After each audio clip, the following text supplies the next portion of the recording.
윤 전 대통령이 어떻게든 뭐 영향력을 행사하려고 한다는 의심, 야당 쪽에서도 많이 나오고 있는 것 같습니다. 특히 이제 오늘 한덕수 권한대행이 마은혁 헌법재판관을 임명을 했고요. 미뤄왔던 것을 이완규 법제처장하고 함상훈 서울고법부장판사를 물러난 두 사람의 후임으로 지명을 했는데 이완규 지명자 같은 경우에는 비상계엄 연루 의혹을 받고 있어서 야당에서는 혹시 이게 윤 전 대통령이 누굽니까 한덕수 대행의 뒤에 있는 거 아니냐라는 의심도 하고 있는 것 같습니다.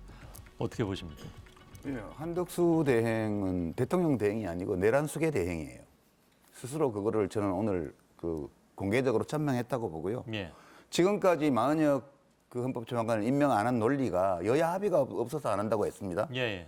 그리고 헌법재판소에서 권한쟁의 심판 내가지고 임명 안 하면 위헌이라고 얘기했는데도 오랫동안 이제 최상목 씨도 안 했고 한덕수 씨도 안 하고 있다가 오늘 이제 물러날 예정인 임기가 다 끝날 예정인 두 분의 후임을 두 명 지명하면서 끼어팔기로 지금 집어넣은 거거든요. 그러니까 논리고 뭐고 아무것도 없습니다. 그리고 이제 이완규 씨를 넣었다는 거는 그냥 저는 윤석열 씨가 그냥 지명한 거랑 같다고 봐요. 그러니까 두 사람의 관계가 어떤지는 모르겠지만 그냥 윤석열 씨가 대통령이었고 내란범으로 지금 재판을 받고 있는 거잖아요. 예.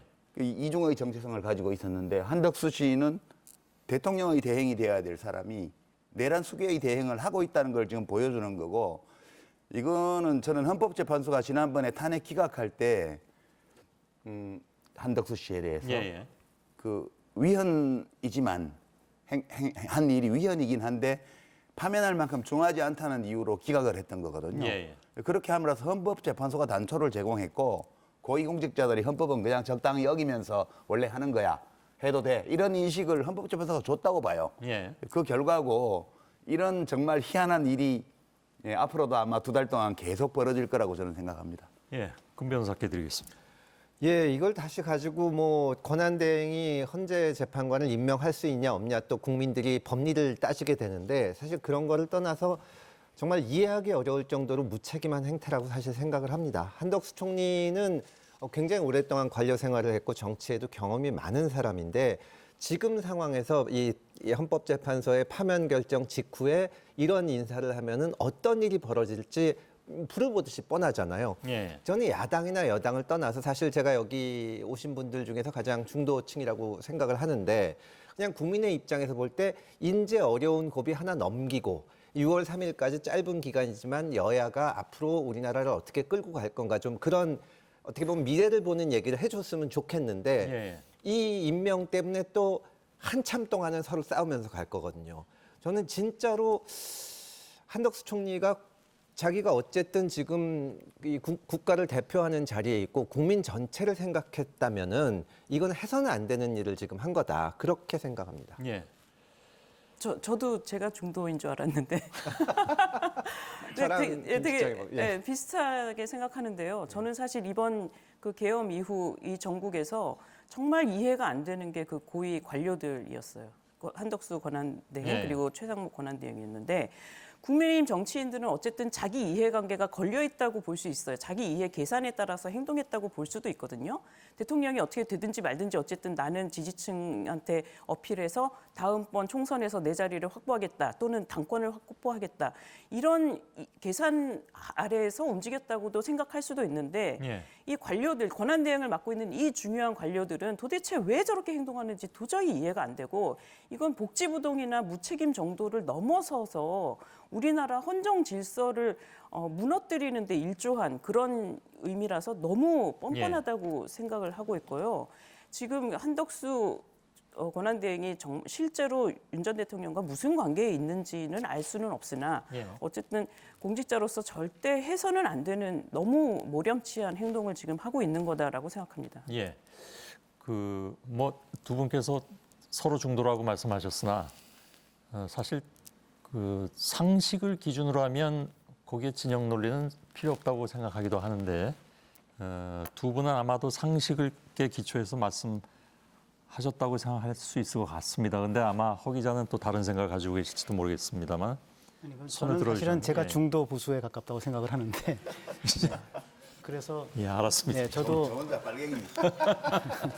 저도 상식과 팩트를 가지고 저는 사실은 뭐 기자 생활하면서 예. 36년간 그 팩트와 논리를 갖고 저는 임해왔다고 생각을 합니다.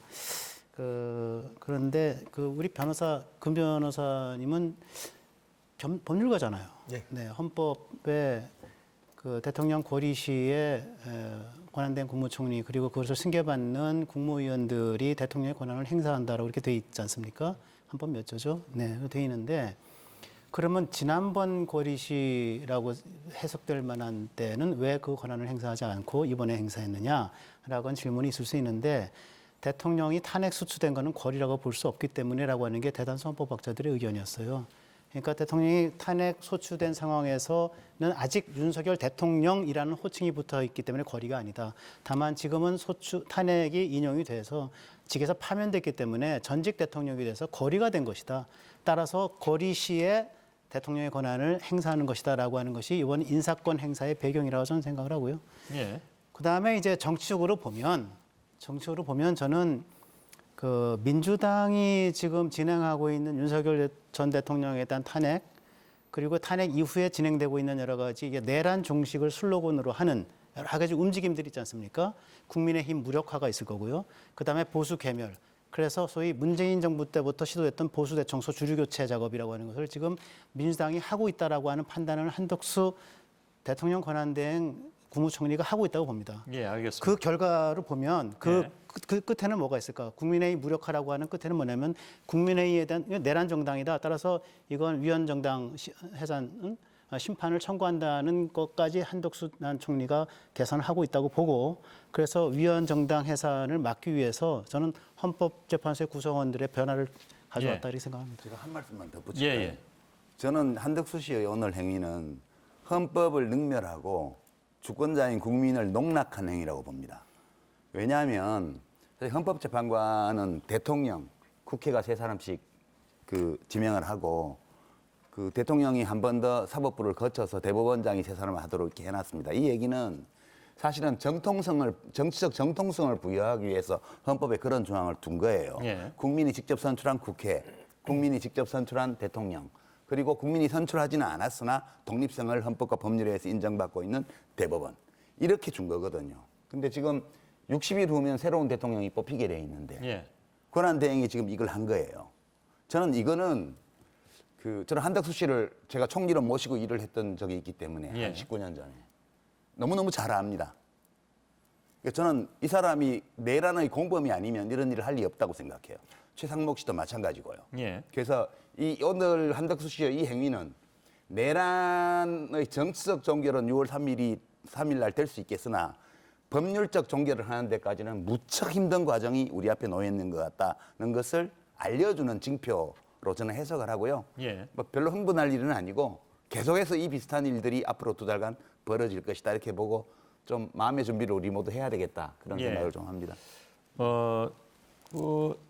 권한대행이 이렇게 임명 내지 지명한 것, 뭐 지명이죠. 문제가 된 것은 지명 부분이니까 그것이 이러이러한 상황을 예측하여 어떠한 특별한 목적성을 가지고 지명을 한 것이다. 그러니까 지금 허 기자는 그 얘기를 한 거잖아요. 그런 측면도 네. 있다. 정치적으로. 잠깐만요. 근데 그거는 그 말씀하신 내용은 제가 그냥 궁금해서 드리는 질문인데 그러한 추측에 의해서 한덕수 권한대행의 추측에 의해서 지금 이러한 목적을 가지고 했다라는 것은 정당화될 수 있는 것이냐 하는 생각이 드는데 그건 어떻게 보십니까? 아니 정당화가 어떻게 되겠습니까? 일단 지금 대통령이 거리든지 아니든지 어떻게 해석하든지 간에 한덕수 총리가 권한대행으로서 헌법재판관을 임명할 정당성이 없어요. 지금 말씀하신 대로 선출되지 않은 권력이잖아요. 예.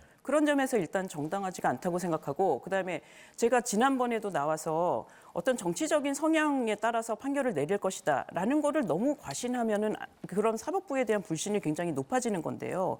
저는 일단 기본적으로 그런 전제에 동의를 하지 않습니다. 예. 지금 이번 대통령 탄핵 심판 결과도 정치적 성향하고 무관하게 나온 겁니다.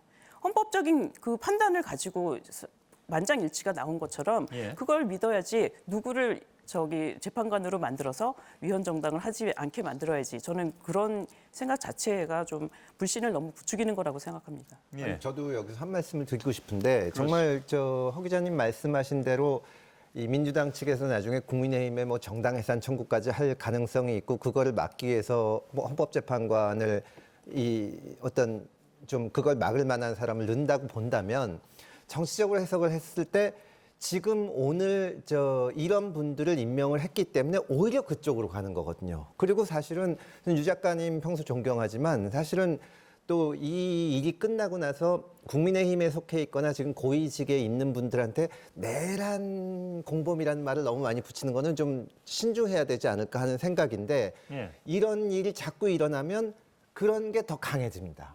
왜냐하면 사실 이게 윤석열 대통령이 계엄을 하면서 왜 했냐 그랬더니 야당이 독주해가지고 막으려고 했다고 하지만 실제로 어떻게 됐습니까? 지금 야당한테 정권을 넘겨주게 생겼잖아요. 만약에 한덕수 총리가 그런 생각으로 했다면 오히려 역효과를 내는 것이다. 근데 한덕수 총리가 그렇게까지 경험이 없거나 현명하지 않으실 것 같지는 않아서 저로선 진짜 의문입니다. 왜 이런 인사를 했는지.